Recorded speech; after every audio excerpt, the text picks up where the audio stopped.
Alrighty, y'all. So obviously yesterday we finally got access to the second part of this bunny event, which gives us access to Bunny Alice. And with that, we actually got, I want to say, a pretty good character, right? If you were to ask me right now, I would personally say Bunny Alice is a pretty good character. I'd say she's a pretty good healer, and that's really all she is, right? A pretty good healer. I honestly wouldn't really, I don't even want to say I don't recommend her for the shotgun team because she is a main staple on the shotgun team, but there's no way I would tell you to summon for her just for the shotgun team because it's like, you're not going to use it, bro. I mean, if you are going to use the shotgun team, by all means, summon for her because she's a staple there. If you are going to use the shotgun team, should you go for her?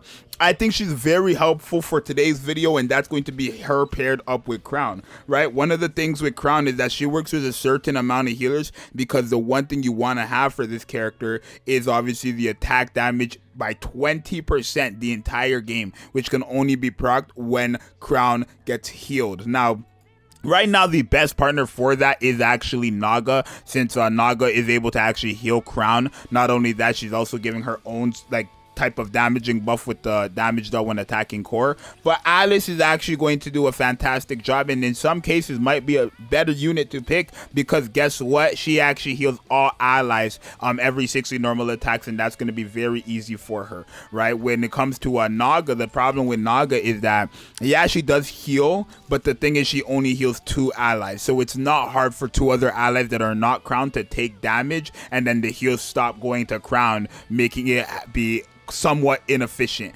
right? Or inefficient, or not efficient enough, let me say, right? Where when it comes to Alice, because she's healing all allies, it doesn't matter who has what HP, all allies will get healed, right? So this is a 100% uptime on Crown's royal attire, and that's what we're going to showcase today. So let me show you guys. So as you see, this is the team right here, which is just the main team, but instead of NAGA, we have Alice. I'm actually going to put cap lock on, or the scope lock on. It doesn't really change anything, right? It's still the 60%. The only thing that changes is actually the overall percentage. Not 60%, 60 normal attacks. The only thing that changes is the healing percentage, but that doesn't matter one bit. Even if a character healed Crown by just 1 HP, that would be more than enough to proc royal attire. There's no certain amount you need to heal. So I'm going to show you guys, right? If we go to Crown, you're going to notice that, boom, she got healed right there. So right now we have royal attire. You can actually see it right here on Alice. We have 6 seconds to work with, right? We're currently at 125 seconds, as you see here. So if we heal before it gets to 119,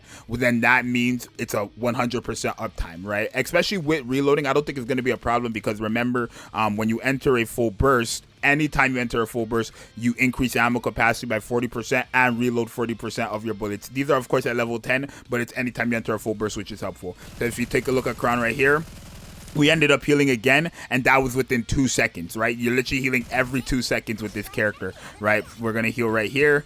No, we didn't heal right there. Okay, well, we healed just right there because she was reloading, right? But yeah, like, it's efficient. You're always going to get a heal off within 7 seconds, guaranteed. Not only that, her heals are quite big. When you use her burst skill and you have the HP potency up, you could see she's healing Crown 200k.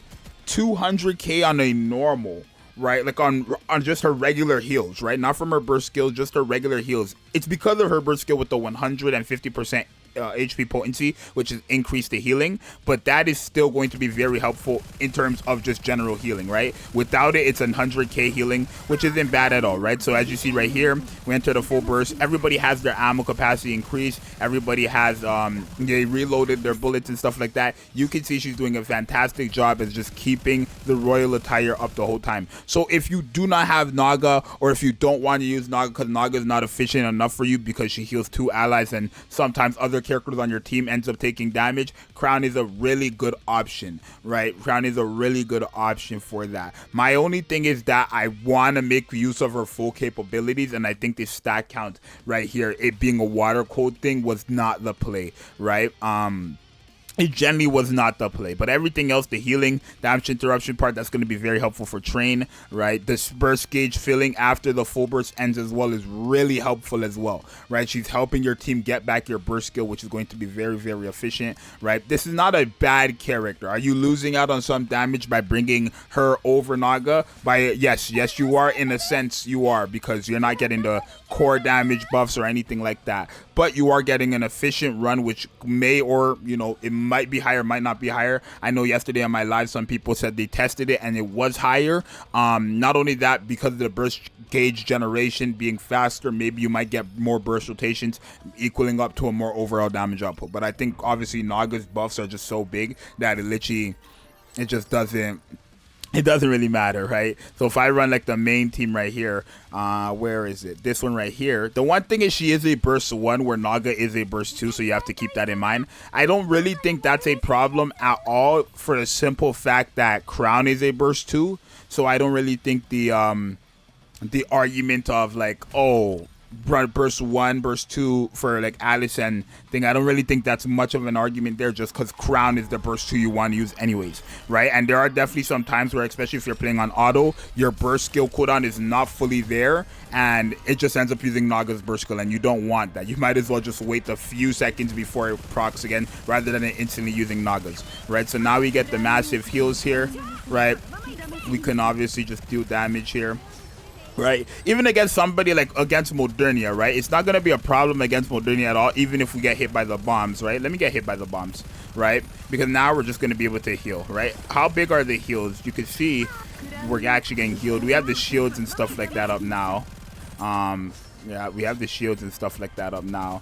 And then obviously we just have the heals going off as well, right? Which isn't bad at all. So I think having those heals and affecting all allies is what really saves this character for me. I probably would actually decide to use Alice over Naga myself, only because I want to have that safety with the heals, right, for all allies, rather than it just being, you know, 2 allies. Because don't get me wrong, I feel like with or without Naga, you're still gonna have a lot of damage output from just Litter and Crown alone, right? Not on top of the royal attire that, you know, Alice is helping Crown proc. So me personally, I might just run Alice because I love running healers and I want that extra security when running this team, or like just in general with healing.